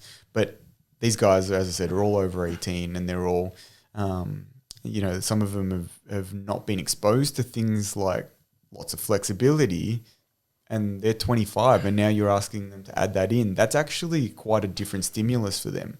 Whereas you give it to a 12 or 13 or 14-year-old and they are doing it the whole way through, they probably don't notice anything. And they've just adapted to it so well that it actually becomes a nice foundation for them maintaining range of motion and not losing, those kind of capabilities that you need.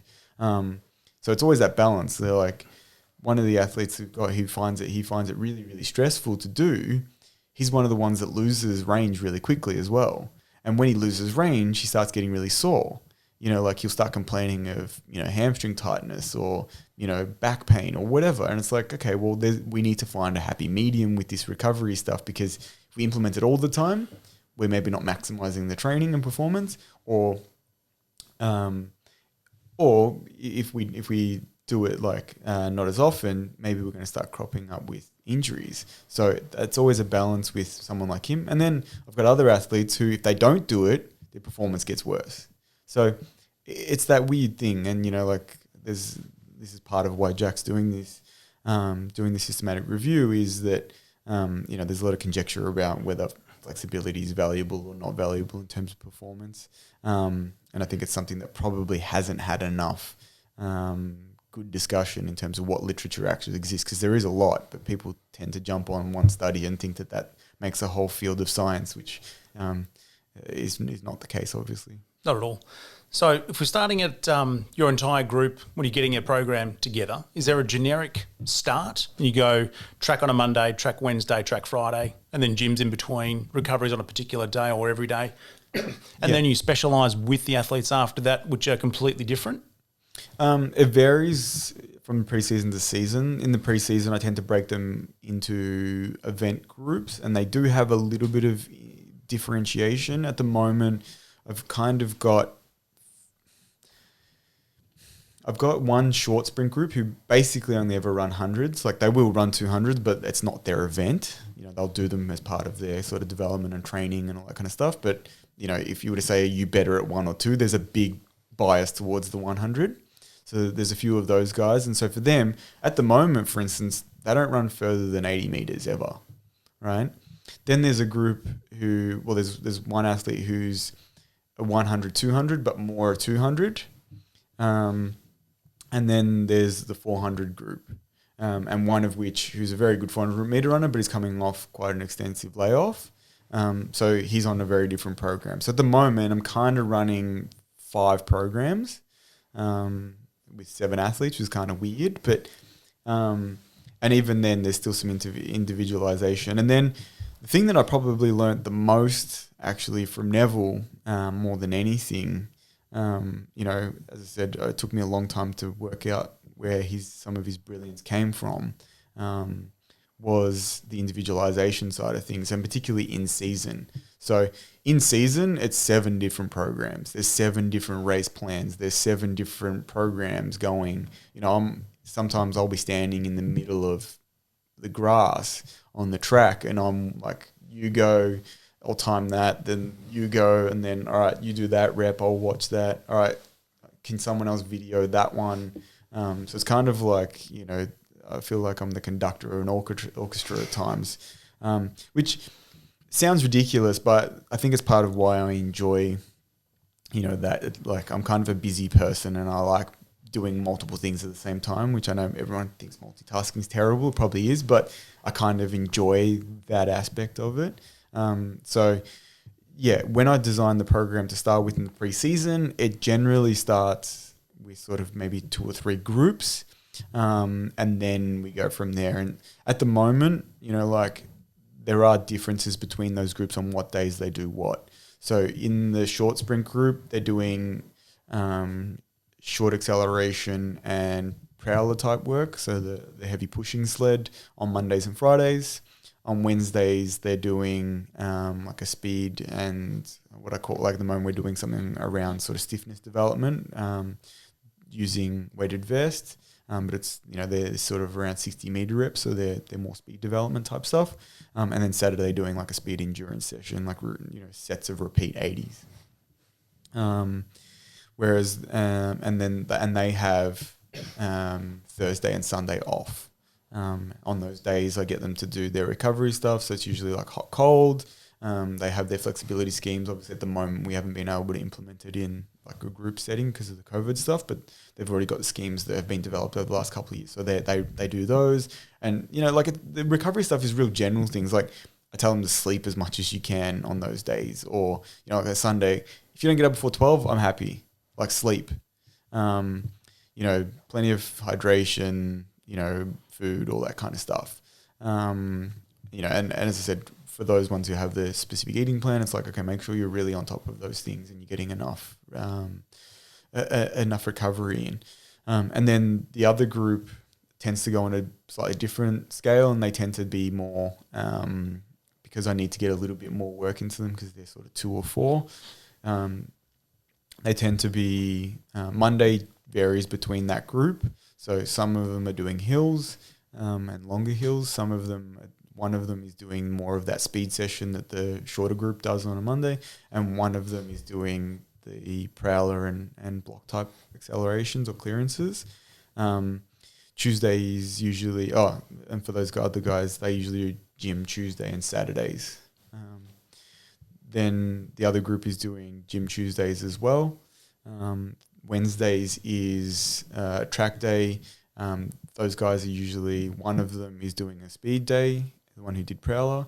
The other ones are doing sort of like speed endurance type stuff. Like for the 400 guys, it's usually like 150s or 200s, but doing them at a reasonable pace, sort of around 90%. Off like a 5-minute kind of cycle recovery, somewhere around that. And we've been playing with that, doing it with different sort of inputs. As I said, I really like the idea of that variability and like the skill development stuff. So we've been playing with them, doing with like weighted vest or sleds or even with parachute, which is kind of weird when you see someone running around parachute for 150 meters, but it seems to be working quite well in teaching them actually how to maintain force applications across longer distances. And then they have a bike session on, one of them has gym, which is the guys more 1-2. And then the other guys have a bike session on Thursdays. Sometimes they'll, like that used to be pool, but obviously pools are closed at the moment. So can't get in. It's a bike session at the moment. Then Friday, they typically have that off. That's their one rest day of the week. Saturday is track and gym, and that track session is usually more of a 400 specific session, whether it's like race modeling, race planning type stuff. So like split 400s and working on like different segments of the race is typically kind of what we're doing. It's usually they're more sort of harder lactic type session. And then Sunday is more of an aerobic pull or bike session. So it's usually like longer efforts, like 90-second, 2-minute kind of efforts on the bike until they basically feel like they're going to die. And then if you go, what was it, the Saturdays where you're doing weights and a track session or speed endurance session, is the theory still weights first? No, I've never done that. I've always like it depends on your viewpoint, and some people have this idea based on like there are some physiological kind of drivers for that. People talk about some of the molecular pathways, things like up to regulating, say things like mTOR, or even which is one of the building blocks for anabolic muscle growth. Or, people saying if you do too much, say, endurance type stuff, you'll go down what's called the PCG1 alpha pathway, which is kind of going to stop some of that mTOR stuff and make it harder, and maybe you'll get better endurance. Like, I don't stress too much about that. The way I see it is track's way more important than gym in the development of an athlete. Not that gym's not important, but if you just put them on a relative scale, track out trumps it so far, it's not even funny. So I think get them there fresh, get them to actually carry out and execute those as good as possible, and then we'll do the stuff that we need to do in the gym afterwards. Now, does that mean that maybe they go into the gym and they're a little bit tired? Yes. Well, what I found, though, is if you give them adequate time to be able to we travel. It's not far. It's about 10, 15 minutes from where we do gym to where we do track. They stop, they grab a coffee, they have something to eat. They might get something like some basic sustenance, bananas, whatever. They feel like they've actually recovered, and then we get the tunes pumping and we get them going. So it's sort of like, what I've noticed is it doesn't, sometimes they will come and they're like, I'm stuffed. But often, like, actually the output is pretty good. And I'm very careful. Like, one of my ideas that's sort of pervaded this year, which we'll find out whether it's helpful or not, is like, I don't want to be peeling anyone off a track. Like I've done that in the past, and I think, you sometimes get almost attracted to this sadistic nature of being like, yeah, I really made them work today. And I broke them. Yeah. Yeah, and it's like, that's just idiotic bullshit sometimes, I think. So, this year particularly, I found that I'm not having anyone who is, I believe, coming off the track being like, I'm done. Like, I can't do anymore. I physically can't move. We're at the point where we're literally allowing them to get there and actually be like, yeah, it was a hard session, but I'm ready to go. Did that come from anywhere? Say a Pavel Tsatsouline weights type program, where he doesn't go hard at all at any point? I would say that probably actually came from just seeing over the last couple of years and trying to track things as well as possible, and noticing that, like, flogging people doesn't make them better. Particularly in speed events, and even to be honest, I don't even know if it helps you in endurance events. I think the thing that happens with endurance events is, like, you need to develop certain capabilities of volume, but it doesn't mean that every single day you go to the depths of hell. I think it's like, if you're a marathon runner, for instance, can you build up to 200 kilometers a week? It doesn't mean that you're, running 50 kilometers per day, or you're doing days where you're dying. It just means, like, can I accumulate that much training in a week? And yeah, that's crazy. But each individual one of those sessions, those athletes are probably like, it's okay. Like, I'm not really struggling that much. Like, you get, for instance, you might even, like, and I've spoken to a fair few distance runners about this, like, they might get a morning run in of 10Ks, which is not that hard, or even if it is, say, a firm 10Ks, like, they're not on the complete limit, right? It's maybe a tempo 8 or 10K. Then in the afternoon, they'll do another 15. But the 15 is pretty easy. So on that day, they probably only got to 7 out of 10 if you were to do like an RPE scale, right? So they're like, I'm not flat, like I'm not redlining. But you look at the body of work over the course of a week and it's like, that's massive. And I actually, like, where a lot of this came from was last couple of years with some of my 400 athletes. Now, I think you have to preface this by saying depends on the profile of the athlete.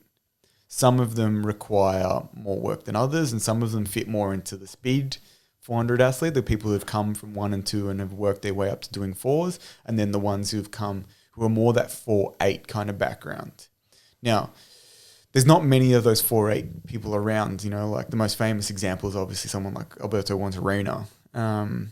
But, that was the 70s and 80s when he was at his best, and there haven't been a lot of those people. They tend to go 8 up or they tend to go 4 down.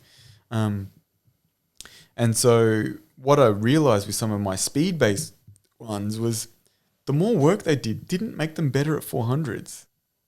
It was more about the quality of what we did, not the volume of it. And me making them do lots and lots and lots of lactic sessions didn't make them any better at running out the 400. And so I kind of just came, I think, to the understanding of, like, what are the specific things that are going to drive the adaptations that I want so that we can get into races and have capabilities of getting results. Like the biggest one, and I don't know, there's been some discussion of this recently on some of the profiles on Twitter, have been stuff like, and it's quoting people like Charlie Francis, and like him or hate him, but his ideas on speed reserve, I think, are still extremely relevant. If you're a 400 meter runner, the faster you can run a 100 and a 200, the easier you're going to find the pace for your 400. So if you want to run 44 seconds, there's no way in hell you're going to do that if you can only run 22 seconds for a 400, because you're balls out from the gun, and you're not going to hold that. There's no way in hell. But if you can run 20 flat, there's a good opportunity for you to be capable of running 44. So, to go into doing, say, a lot of work, so cold work, and really trying to make people grind their way through developing the certain characteristics you want, I found that, like, unless the quality was there, they weren't getting the transfer anyway. And the other thing that came from that was we started to see more injuries as well, especially for some of my older athletes. Like, I think that's been one of the really interesting examples. Like, the reason I actually ended up shifting a fair bit to pool and bike was some of my older athletes can't run more than 3 days a week anymore. Maybe they can get 4 in, but if they get 4, then, like, we're dealing with, like, oh, my Achilles is getting sore. Oh, this is getting tight.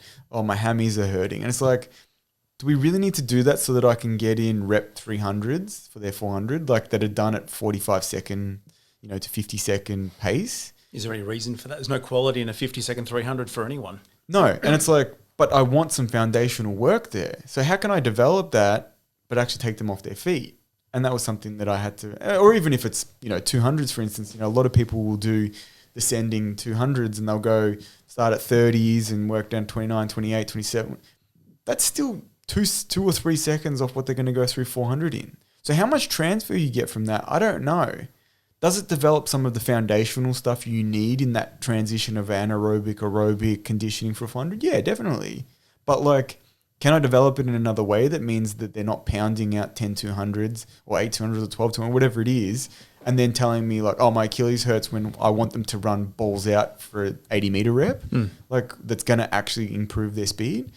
Like, that was something that I started realizing. And some of the things that happen, I think, and this is why I've actually quite started to coach older athletes, where initially I found it quite difficult, was there's no bullshit. And what I mean by that is you can get away with so much stuff with kids, right? Like, you can throw anything at them and they get better. If they've got a little bit of ability, they'll get better. It's actually really interesting when you take on, say, some relatively talented athletes, and then your job is to see if you can make them better. That's coaching. That's hard, right? That's different. Especially if they've got some reasonable amount of physical characteristics developed and they've actually been competing or, like, training for a few years. There's things you have to undo. There's things that things that they don't have at all. And you're like, how can you not have this? You're like 24, 25 years of age. And so those things are really difficult. And you just got to kind of go, okay, well, how am I going to approach this problem? And then, as I said, sometimes you find that with the younger athletes, you can throw, like, I'll just throw a heap of speed work at them. All of a sudden, they're around PBs. You do that with an older athlete, they get injured. We'll just throw some volume at them. That'll improve their 400. You do that with an older athlete, they either don't perform or it doesn't make them better, or they get injured. And it's like, okay, those methodologies don't work. They don't. So I've got to work out how to actually make someone better, which is a different game. And then how are you monitoring their load each week for running and weights? That comes into that injury prevention. Yeah. So, like, part of it's managed through, obviously, how you periodize and how you actually design your program. Like, the periodization structure actually does dictate a lot of what's going to end up being the output for their load. So, if you say we're going to run this at 90%, blah, blah, blah, and as long as they're sticking somewhere close to those parameters, you kind of are controlling for some of those things and you're controlling the changes in those loads. So that's one thing. The second thing is, like, we're typically monitoring most of the things either the way I say, like, qualitatively, which seems to be not that popular at the moment in terms of, like, the sports science realms. Like, if there's no numbers, you're full of shit. And it's like, yeah, it's pretty easy to ask someone a question or see how they respond. Like, kids are really obvious, which is good. Adults can be a little bit more deceptive, but, like, kids, if they come and they're in a shit mood, they'll tell you straight away. Or if they don't even have to, you can just see them walking around, moping around, and you're like, there's something wrong, right? And that's, for you, an indication that either there's something going on in their life, family, whatever, or, the training's getting to them and you need to actually be responsive to that. So it's probably about being present and aware. So, like, I get really frustrated watching with the school stuff that I've been involved in, like the kids are warming up and the coaches are just having a chat on the side, sticking around. It's like, watch, see what they're doing. You might not need to say anything. You might not need to go near them, but watch. Like I think it's one thing that you need to get very aware of is like, oh, I saw that, they're not really doing that well, or they look like they're hobbling a little bit, or they look a little bit uncomfortable, or that looks slower than normal. Like, what's going on with that? Are you tired? Are you sore? It could be really easy stuff like, oh, the track's a bit slippery and I felt like I wasn't sort of able to grip properly in my run through or whatever. But like those discussions really start showing you, okay, I've got to be present and I've got to be aware of what's going on. So the thing that I think is really important, although we do keep numbers and, like I'm constantly measuring things in the gym with them. As I said, we've got things like Gym Aware and, obviously the actual numbers that they're putting out are really strong indicators of like, are they going up? Are they going down? Are they really struggling with that? But I'm really, really trying to be tuned in with the qualitative side of it because I think, one, not only does it provide opportunity for engagement with your athlete, it actually, I think, is probably more relevant.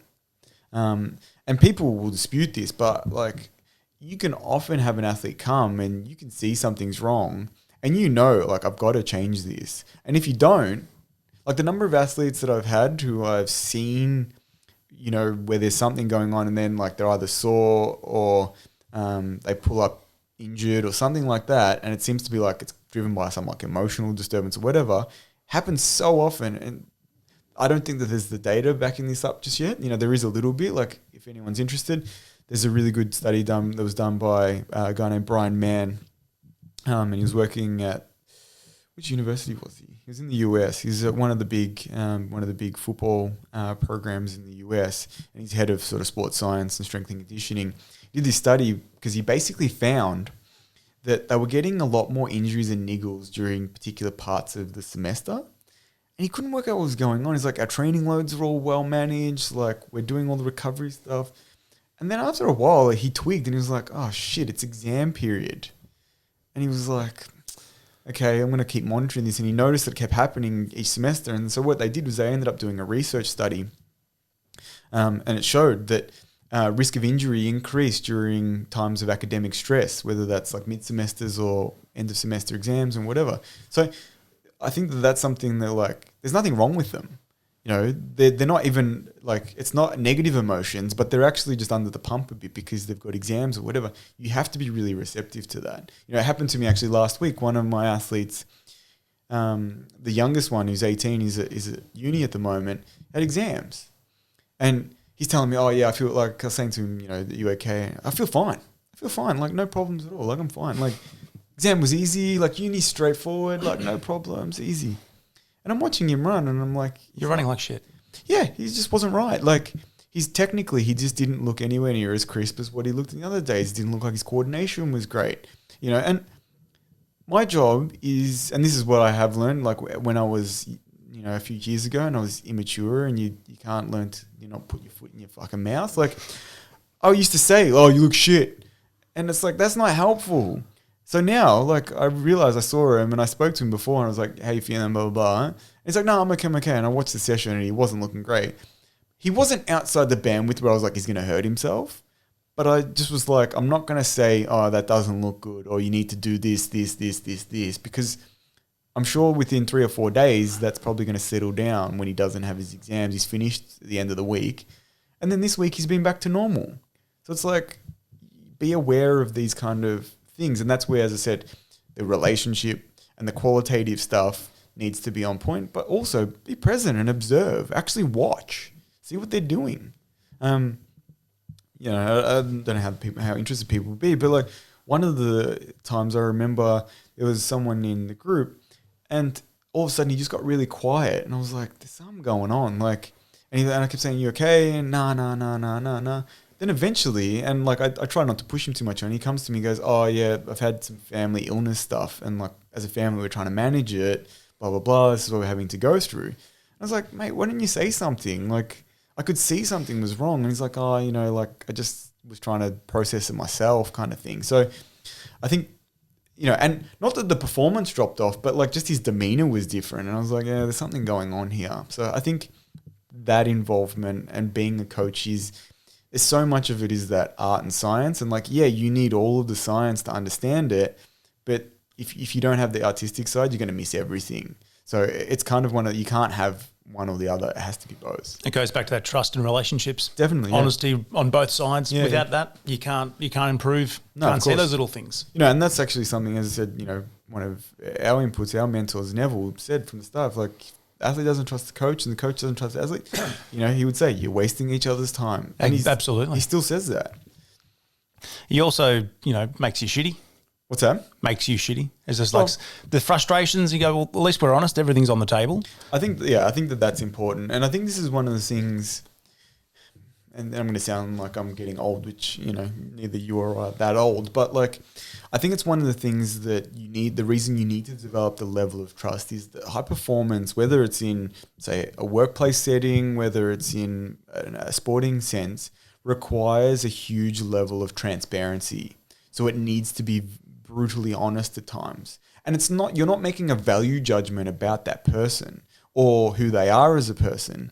But if their performance is not meeting the level that it needs to meet for them to keep progressing, or even vice versa, your coaching is not meeting that level. As I said, the guys rip me to shreds. It needs to happen. They need to be willing to say, hey, like, this isn't right, or you're not doing that properly, or that's not the level of performance that's required for this level of activity. I think it's something that at the moment, and hopefully this is not too controversial, like, I think in general there is a problem in society that exists where people are unwilling to be honest with each other because they're scared of hurting people's feelings or offending someone. Very true. Now, obviously there are multi-layered issues with that, and there's lots of social issues that have nothing to do with this. But if you can't tell an athlete who's underperforming you're underperforming because you're scared that them or their parent or someone else that they know is going to get upset, then that's not a good relationship. And vice versa, they need to be able to say to you, hey, I didn't like the way in which you kind of gave me feedback, or you got upset with me and you were swearing or whatever. I'm not happy with that. And you need to be willing to take that on the chin too, and not get upset and say, no, it's my way or the highway. You need to be able to say, hey, okay, like, yeah, I trust that what you're saying is for the benefit of both of us. Absolutely. Or everyone. One thing you're very good at is educating. You're doing that not in just your physio world, but in the track and field world. Recently, I think it was April, you started putting out some 10, 15-minute videos on biomechanics. Yeah, and COVID boredom. Yeah, was it strictly because of that, or you thought there's more I can do in the athletics world that's not there at the moment? Yeah, it's a little bit of both. Part of it is I was experimenting. We've been doing some courses, like face-to-face courses for our physio stuff. And, one of them actually is a running sort of both injury and performance one that I do. And I started playing with recording some of those because I think eventually we will make those available online. And even some of them that are practical, we will actually try and supplement those practical courses by having people like go through some of the modules beforehand. So I started playing with that, and then I realized, hey, like, there's some interesting stuff going on with athletics that I want to talk about that I don't necessarily always voice. And I'm very interested, and this is where these videos came from, in biomechanics and understanding biomechanics and how it translates to performance. And I started seeing some things online, particularly, I use Twitter a lot, and people commenting saying, oh, this doesn't matter, or mechanics doesn't do this, or it does that, or whatever. And so I thought, you know what, like, I'm going to start putting some videos up, and I'm going to start discussing some of the things. And there was twofold. One was get more information out. Two was kind of just to get some of the ideas that are going through my head, as I said, in particular in COVID time where I was not working as much. And as I said, I like being busy. And the third one was actually as kind of a bit of a reference for some of my athletes to kind of go into a little bit more depth. Some of the videos actually have been very heavily directed towards some of my athletes, and they know who they are, but like discussions on certain points and on certain things have been questions that they've asked me. And like at the time I've explained it to them and said like, hey, this is this. But then thought, what I might do is I might make a video and explain, well, this was this and this is this, and then said to them, hey, make sure you watch this. Like, I've actually created this kind of for you. So it was kind of probably three different things that sort of led me to making them. So the athletes you've mentioned those stories of, were they very more appreciative, more understanding of what you're trying to teach them? Look, in general, like I think that the guys are pretty appreciative of what's going on. Like, and I don't seek a lot of gratification. Like, I think that maybe early on coaching, I sort of sought out that more. But the funny thing is, I actually get a lot more enjoyment out of the interaction with my athletes than probably out of the results. You want to get the results, is what the game is about. But at the end of the day, I think that enjoyment of like actually socializing with them and talking and being, you know, in some ways and a mentor to them on different levels is valuable. So I think I enjoy the teaching aspect so much that that kind of was more interesting to me than maybe, you know, whether they were grateful that I put it up. The good thing was that it actually, for a few of them, they actually said, yeah, I really understood that.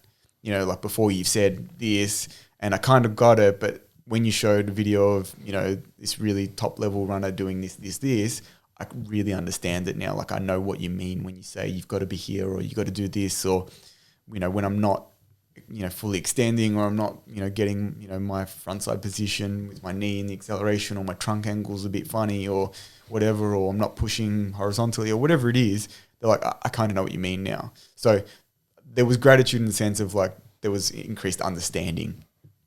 Any feedback from other coaches, governing bodies saying we need you on board? I doubt that highly. I think I would cause too many issues for people because I don't have any airs and graces, so I don't know whether the organisations would be that interested. But a few coaches have said basic comments. I've got a few messages from people just saying like, yeah, really enjoying this. Because of the COVID stuff, I really haven't had probably as much opportunity to speak with some of the coaches that are probably a bit more tech savvy, like some of the coaches that I have been in constant communication with. I think most of them are sort of 60 plus and are probably not looking at Instagram. So not so much with them, but I have had a couple of conversations, obviously internally with the clinic, like the staff that work with us.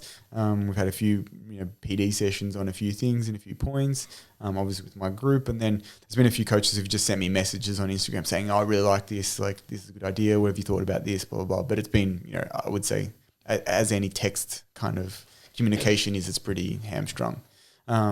So I'm kind of looking forward to maybe opening up some of those conversations when, you know, we start getting back to competitions and things. Obviously, it's pre-season at the moment, so I'm not seeing these coaches like I would almost nearly every week when the track season's on. So, yeah, we'll see. Like, I think one of the things that, again, I'll refer back to Dan Pfaff is that I would say is, you know, he always has this saying that if you smother knowledge, it dies. And like, I think that that's really incumbent upon all of us to actually share information as much as possible. Like, and I'm under no illusions. Like, just because I'm sharing this doesn't mean I think that I'm right. Like, these are my ideas.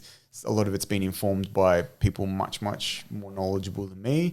And a lot of it's probably rubbish. And in fact, I would probably encourage people to be like, hey, I think that what you're saying is completely wrong.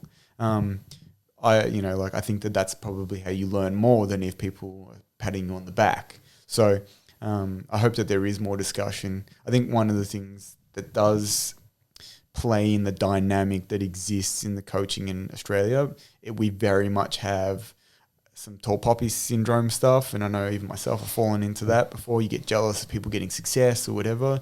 And the other thing is, you know, like the big fish in the small pond. It's like, oh, we're getting results, you know, like my athletes are doing well. And it's like, yeah, okay, like, but as a collective, we all need to be getting better because at the moment, particularly in the sprints, we stink. You know, like we've had a really good crop of 2 or 3 or 4 athletes start to come through in the last few years in Australia. You know, like Jack Hales, your Brownings, obviously Trey was part of that, Josh Clark, you know, and they're getting close to being on that international level. But even now, like none of them have the Olympic qualifier outright. You know, we haven't had a representative in the 100 meters, I believe, since 2004. You know, Josh Clark qualified in 2016, unfortunately didn't go because of injury. But like, we haven't had a qualifier representative in the men's 100 since 2004. And it's like, that's not good enough for a country that is so good at sport and has such a good history of athletics and has a good history of sprints. You know, like you've got the poster on the wall. We've got a guy that ran 20:06 in 1968. Now, it was at altitude and what that translates to and all blah, blah, blah. But like, to be the second best athlete in the world at the time, to break the Olympic record in the heats is so far superior to what anyone is doing at the moment in terms of athletics performance and sprints in Australia. It's ridiculous. You know, we've had a lot more success, I would say, on the women's side. You know, we've had obviously people like we know, like Denise Boyd or Denise Robertson at the time, you know, Raylene Boyle, you know, Strickland, all of these, you know, Sally Pearson, Kathy Freeman, Melinda Gage-Taylor, you know, these people making Olympic finals, you know, winning medals, winning the Olympics. We've had a lot more success on that side. And that tells you that the capability is definitely there. We probably have, or we're not probably, we do have the talent in certain aspects to get those kind of results. We're just not getting them. And I think we spoke about earlier about, you know, coaches not being paid and all that stuff. I think this is actually a problem, right, that stems into not getting the results. If you're getting paid to do a job, you feel some obligation to get the results, right? Like, especially if you're getting paid well. Like if you were, say you were getting a proper wage to coach, say you're getting $80,000 a year to coach. If you're not getting results, you deserve to get a kick in the ass, like you would if you were working for an accounting firm or whoever.